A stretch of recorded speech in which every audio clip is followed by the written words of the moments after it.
So I'm just going to show you how we do like a patch repair in the ceiling, or it could be a wall. So if you notice if there's a hole cut out, that could be like if someone's moved the ceiling lights, etc, etc. So if you've got a hole, you think to yourself, how can I repair it?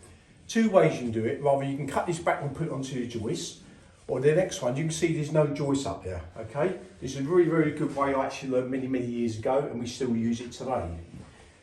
The plasterboard is always bigger than what the opening is. So if you ever come up measure from one corner to the next corner, it's always at least 20mm bigger than what the opening is, all right? So that's how I cut the plasterboard. You can see I've got a shoelace in there, piece of string, or whatever the case may be. Cut our plasterboard. I'm going to use some bonding plaster, which is a base coat plaster. What you're going to be doing, you see what I'm doing, I'm putting a little bit of bonding, a little bit of plaster, all inside the ceiling, all around the edges, alright? All the way around. Like so. So make sure we do all four sides.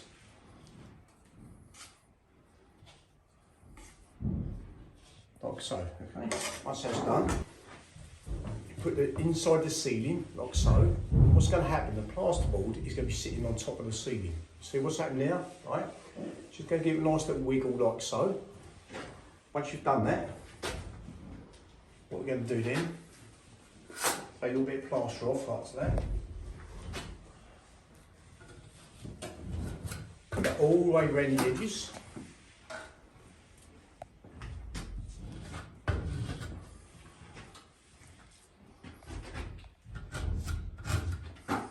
I have to do the edges first because it's actually got to seal the background, alright?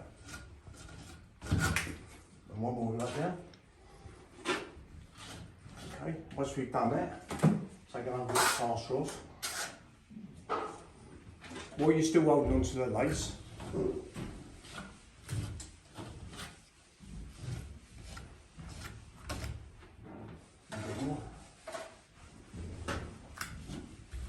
like so. When it's almost filled up, what we're going to do then, we're going to remove our lace like so, right? A little bit of plaster.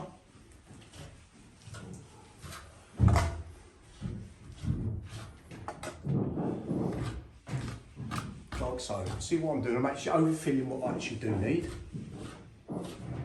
And what I'm going to do, there are two sides of the trowel. I'm going to come that way, push it like so. I'm going to push it back that way. Fill in your low points. Like so, and one more. Half that way. You're going to go half that way, and then come that way, and that way. So you do all your four sides, okay? Once you've done that, make sure, importantly, clean all the way around your edges. Clean all the excess off. And once that's done, what you do is just recess it in a couple of mil all the way around your edges, like so. As easy as that, and when it dries, you skim it.